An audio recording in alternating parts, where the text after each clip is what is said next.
I'm about to restore this iPhone for free. A 15-year-old boy brought me this phone, and there's a story behind it. His uncle told him, if you can repair this, it's yours. But right now, it's completely dead. Let's bring it back to life. This phone doesn't power on, the display is shattered, and it's not charging at all. First step, let's open it up and find out what's wrong. Welcome to our channel. We bring dead tech back to life. Subscribe for more awesome restorations like this. All right, let's start by removing these bottom screws carefully. This is the first step to bringing this iPhone back to life. So let's get to work. Now it's time to separate the display from the frame. I'm using a thin metal blade to gently cut through the adhesive. You have to be careful here. Don't push too deep or you might damage the inside. Start from the bottom and slowly work your way up, applying light pressure until the screen starts to lift. Patience is key in this step.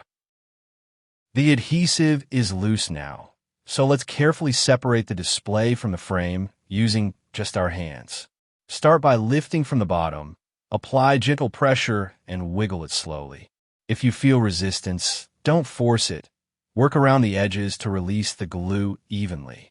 This step is all about control. One wrong pull can damage the flex cables inside. Take your time, and the display will come off cleanly. Next, we'll remove all the screws securing the internal brackets. Use the right screwdriver to avoid stripping them. Keep track of each screw. Different lengths go in different spots. A simple tip, organize them on a magnetic pad in the order you remove them, so reassembly is smooth later. Now, let's carefully remove the shields from the motherboard. These shields protect the internal components, so handle them gently. Use your tweezers to lift them one by one. Don't rush, as bending or damaging them could cause issues later. Make sure to keep all screws and shields organized for easy reassembly. Now that the display is fully separated, let's carefully put it aside for later. We'll need this speaker from the old display, so make sure to keep it safe because we'll transfer it to the new screen soon. Before moving forward, it's important to check the battery voltage. This helps ensure the device is safe to work on and prevents any power-related issues. A healthy voltage means we're good to continue. If the voltage is too low or too high, address that before proceeding. The battery voltage is too low, so the phone won't power on. Let's hit a quick boost. Connect your booster or power supply to the battery terminals and carefully increase the charge just enough to bring it into a safe range. This will allow us to proceed with the repair. Now the battery is boosted and showing 3.7 volts, which is perfect. Let's move on and fix the display. This is our brand new display, ready to install. Make sure it's clean and free of dust before we start the assembly. Now we're installing the speaker from the old display onto the new one. Start by carefully removing the speaker from the old display using a plastic tool or tweezers. Avoid scratching the flex cable. Once removed, check for any dust or dirt and clean it gently. Now, position the speaker on the new display in its exact spot. Make sure the screw holes line up perfectly. Tighten the screws evenly. Don't over-tighten, as it can damage the component. Now we're ready to reconnect the display and speaker strip to the board.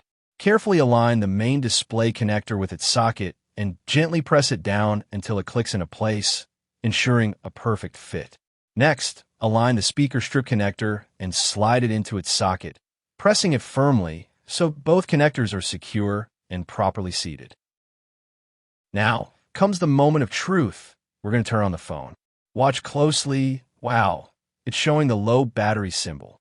That's normal since we just replaced the display and reconnected everything. Let's plug in the charger carefully.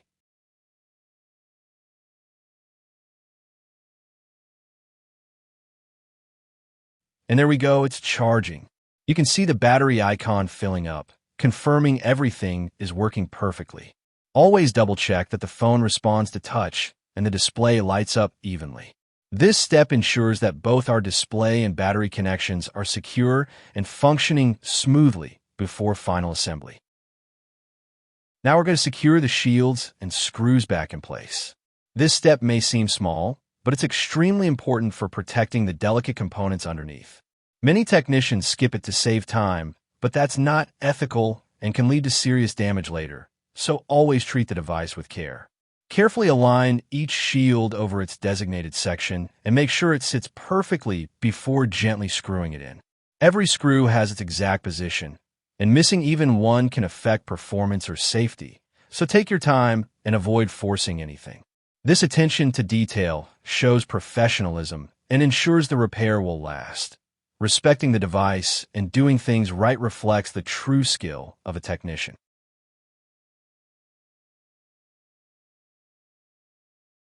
Now it's time to carefully place the display back onto the frame. Start by aligning it perfectly with the edges, making sure nothing is forced or bent. Gently press along the sides so it sits evenly, paying attention to the corners and connector areas. Take your time to ensure a snug fit without any gaps, as rushing this step can cause damage or uneven pressure on the screen. Once it's aligned and seated correctly, lightly press all around the display to make sure it's secure. Finally, finish the process by screwing in the 2 bottom screws. This locks everything in place and ensures the display is perfectly fixed and ready for use. Now, let's plug the phone into the charger and give it a moment to start powering up. Watch as the battery icon appears, confirming that the connection is working perfectly.